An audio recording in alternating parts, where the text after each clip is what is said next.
Hingað kominn Björn Berg Gunnarsson, fjármálaráðgjafi, vertu velkominn. Byrjum á Kveiksþættinum í síðustu viku. Var eitthvað í honum sem kom þér á óvart? Nei, í rauninni ekki. Ég hef rætt við ansi marga sem að hafa gert ýmsu samninga við ýmsu tryggingamiðlara og ýmsu tryggingafélög og margir eru bara allsælir með þetta. En ég hef heyrt þessa sömu athugasemdir og svona áhyggjur fólks að þarna hafi fólk upplifað sem svo að það sé kannski að skrifa undir eitthvað sem fór öðruvísi eða var öðruvísi en að það hafi talið sér trú um. Og það sem okkur kannski vantar aðeins inn í það svona heildarmyndin. Þetta eru 10.000 Íslendingar sem hafa gert þessa samninga en jú, ég hef vissulega heyrt að þessu. En eins og framkomaðna þá eru samningar sem fólk skrifa undir, þeir geta verið mjög flóknir og gildi einhverjar reglur skýrleika og ráðgjöf? Já. Það eru mjög skýra reglur þetta og ég hugsa að það sé nú það sem að fyrst og fremst svona tæknilega útfærslan af viðbrögðunum við þessum þætti hlýtur að vera hvort það sé verið að fylgja þeim lögum sem þegar eru. Það mjög skýrt að þú átt ekki að geta í rauninni króta nafnið þitt undir svona samning nema þú sért þá í leiðinni búin að haka við það að þú hafi fengið hinnar ýmsu upplýsingar og það mjög skýrt sundulegað og tilgreint hvernig það á að vera. Og þá auðvitað mikilvægt að haka ekki bara við þá reiti heldur að tryggja bæði að við höfum þá fengið þessar upplýsingar sannarlega og við skiljum þær eða þá að segja ég ætla aðeins að hinkra og ég held að það sé nú eitt af því sem svo mikilvægt við þetta og þann lærdóm sem við sem neytendur og einstaklingar drögum af þessu að það sé allt í lagi að segja nei. Það sé allt í lagi að segja veistu ég skil þetta ekki nógu vel, ég ætla aðeins að fá að velta þessu fyrir mér. Og ég hugsa að þetta að svo miklu leyti snúist svona ákveðna leikreglur sem við setjum okkur þegar við eigum í samskiptum við aðila sem að reyna að selja okkur vörur. En segjum svo að það kemur til mig sölumaður og hann vill bjóða með séreignarsparnað eða tryggingar. Hvaða lykilþáttum á ég að horfa á eftir og hvað á ég að varast?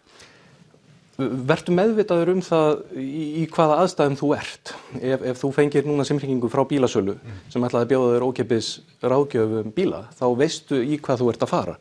Og það auðvitað mikilvægt að fólk sem sest niður með sérfræðingi sem jafnvel þekkir þessi mál mjög vel en að selja vöru, að það mjög líklegt að sama hvernig það spjall fer fram, að þá verið að selja tiltekna vörur og það eru hagsmunir í þessu samtali. Að við séum gagnrýnin, við séum virkir neytendur, að við áttum okkur á takmörkunum okkar eigin þekkinga á þessari vöru, það auðvitað það sem einkennir oft svona sölu og bara almennt varandi fjármálaafurðir, að við getum bara gert vist miklar kröfur til einstaklings sem upptekin í sínu daglega lífi og þarna erum við að tala flóknar afurðir. Það ekki alltaf hægt að gera þá kröfu til fólks að eftir stutt spjall sé fólk orðið nógu upplýst til þess að geta tekið fullmótað og góða ákvörðun hvað hentar þeim, jafnvel til einhverja áratuga í framtíðinni. Að við tilengum okkur sterkar, einfaldar og óbreytanlega reglur það undir hvaða kringumstæðum við ætlum að taka ákvarðanir. Ætti maður að spyrja, fær þú umboðslaun eða sölulaun þóknun fyrir hvern gerðan samning þegar það breyta sem skiptir máli? Já, og það á að koma fram í spjallinu. Það eitt af því sem á að vera alveg skýrt hvernig kostnaði skipt og auðvitað hefur það áhrif á samtalið. Gylfi Magnússon prófessor, hann talar að það sé löglegt en siðlaust og hafi fengið að viðgangast allt of lengi. Daði Már fjármálaráðherra, hann talar að takmarka það sem hann kallar frumkvæðis snertingar. Það að segja sölumenn hafi samband að fyrra bragði og neytendasamtökin þau að kalla eftir svona umþóttunartíma að það verði allavega að líða kannski sólarhringur eða eitthvað slíkt frá þar til fólk undirritar samning. En Gylfi, hann segir að eina leiðin til þess að stoppa þetta sé hreinlega bara banna umboðslaun og söluþóknanir. Hvað segir þú? Já, það eitt af því sem hefur þegar verið gert að ákveðnu hluta þessa kerfi sem eru þá íslenskir viðbótalífeyrissparnaðarsamningar til dæmis. Það var mál sem komið fyrir nokkuð síðan varandi slíkt. Ég hef sjálfur efasemdir það að svona heppilegasta leiðin fram þennan veg sé vörðuð frekar í boðum og bönnum.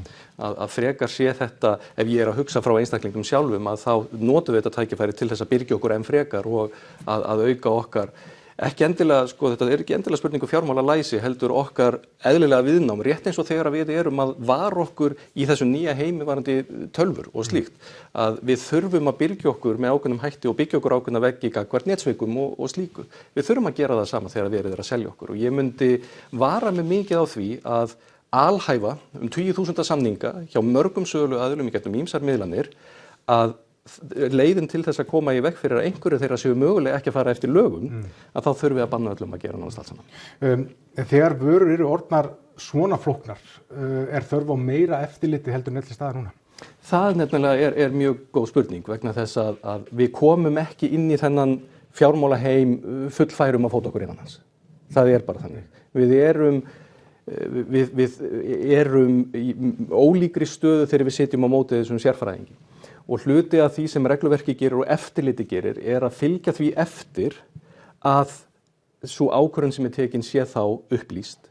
Ég held að við höfum ekki, og ekki eftir þennan þátt heldur, höfum almennar upplýsingar það að hversu miklu leyti ekki nú þegar bara verið að uppfylla þetta. Og það ekki samansmerki á milli þess að fólk hafi skrifað undir samninga sem kannski fóru ekki eins og þeir vildu og það hafi hreinlega verið að plata fólk. Það eitthvað sem við þurfum að passa okkur á að skilja svolítið á milli. Þetta ekki allt sömu aðilarnir. Ungt fólk, það kannski líka ólíklegra til þess að sækjast eftir séreignarsparnaði eða tryggingum að fyrrabragði. Þannig að það kannski afleiðingin þá mögulega svo að kannski fleiri stæðu eftir tryggingalausir. Það getur svo sem alveg verið. Ég vona það að það sé þannig með heilbrigðar fjármálaafurðir eins og tryggingar, viðbótarlífeyrissparnað í einhverjum tilfellum tilgreinda séreign að það þurfi ekki að selja þetta með ýtnum hætti. Ég veit að það virkar. Ég veit að það verið að leita til dæmis til ungs fólks vegna þess að það kannski færri hlutfallslega sem þá með þessa samninga. Þessir samningar sem gerðir eru við marga erlenda aðila í eðli sínu langtímasamningar sem eru kannski ekki alveg eins og þessir íslensku og það hefur augljóslega gengið vel og þess vegna haldið áfram að leita til ungs fólks. En ungt fólk auðvitað að hefur ekki þessa mikilvægu reynslu sem bara tíminn býr til, það að hafa fótað sig sjálfstæður í íslensku fjármálamarkaði sem verður til þess að við kannski förum að vara okkur frekar á hlutunum en það að geta andað með nefinu og leita til fólks í kringum sig og geta sagt ekki núna, heldur sé mjög mikilvægt. Já. Daði Már talar að það flæki málinu, við viljum auðvitað hafa virka samkeppni á þessu markaði og við höfum séð að íslenskar vátryggingarmiðlanir Það að vera gagnrýna þessi fyrirtæki og sem Kveikur fjallaði ég heyri í útvarpinu, það eru farin að auglýsa sig núna með hliðsjón af þessu. En fyrirtæki sem Kveikur fjallaði, sækja í ungt fólk og líka í fólk út á landi. Það sem útibú íslensku félagana, þeim ekki til að heilsa og þau virðast ekki fara í einhverjar skipulegar söluferðir. Geta þau fyrirtæki bara ekki sjálfur sem kennt að veit ekki betri þjónustu og veri ekki virkari bara í þessari samkeppni? Jú. Bara hreint út sagt, jú, að sjálfsögðu. Ef þetta eru vörur sem að þú vilt vera aktíft að selja, af því að svo það, að hinga til hefur til dæmis lífeyrissparnaður ekki verið kannski eitthvað sem við túlkum sem vöru sem seld, vegna þess að þeir aðilar sem að selja þetta eru ekki í business, ef við kannski orðum þannig. Þráttur að það séu kannski hagsmunir að ná í fleiri sjóðfélaga og slíkt. En jú, ef það hins vegar þannig að verið að fara út á land vegna þess að það ekki verið að þjóna því nægilega vel. Erum við þá að lausnin sú annaðhvort að draga úr sölumennsku þar eða auka sölumennsku þar eða ekki lausnin frekar sú, mínum að við drögum þennan stóra lærdóm af þessu máli sem það virðist vera mjög algengt og það mín upplifun þegar ég að hitta fólk sem, hvort sem það ánægt með samningin eða ekki, þá virðast flestir viðurkenna það eða lýsa því að það hafi tekið ákvörðunina án þess að hafa kannski mynda sér nægilega þroskað og góða skoðun. Að það kannski verið að taka geysilega stórar ákvörðunir marga áratugi sem eru teknar vegna þrýstings frá einstaklingi, hópþrýstings vegna þess að verið að apa upp eftir vinum og kunningum eða Instagram eða hvað það Svona tökum við ekki fjárhagslegar ákvarðanir. Við þurfum líka að passa okkur að lærdómurinn ekki sá að við síðan höldum áfram að taka slíkar ákvarðanir og segjum núna upp öllum samningum með alla þýska aðila. En við ætlum þá núna, ef við erum í ákveðnu sjokki eftir þennan þátt, þá ætlum við að ákveða að breyta því hvernig við tökum þessar ákvarðanir. Við ætlum að passa okkur á því að við tökum ekki svona stórar ákvarðanir öðruvís en að vera búin að gera það almennilega. Eins og ég held að við séum að miklu leyti til dæmis búin að gera varðandi húsnæðislánum okkar. Við vitum hversu mikilvæg þau eru. Það nú annar svona önnur fjármálaafurð eða vara sem getur verið erfitt að svona átta sig á. Það getur líka bara verið innlánsreikningar eða kreditkort og bankaútibúum þeim að fækka. Aðgengi almennings að ráðgjöf nógu góð? Nei, alls ekki. Og þetta breyting sem við höfum öll fundið fyrir á undanförnum árum og örfáum áratugum. Og hún eðlileg og hún út allan heim.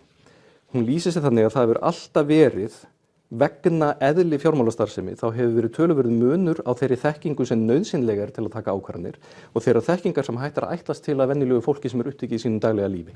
Og við höfum brúað þetta bil með því að rekast á ráðgjafan okkar að gjaldkerfinu í útibúinu, með því að tala saman, með því að eiga leið í útibúið.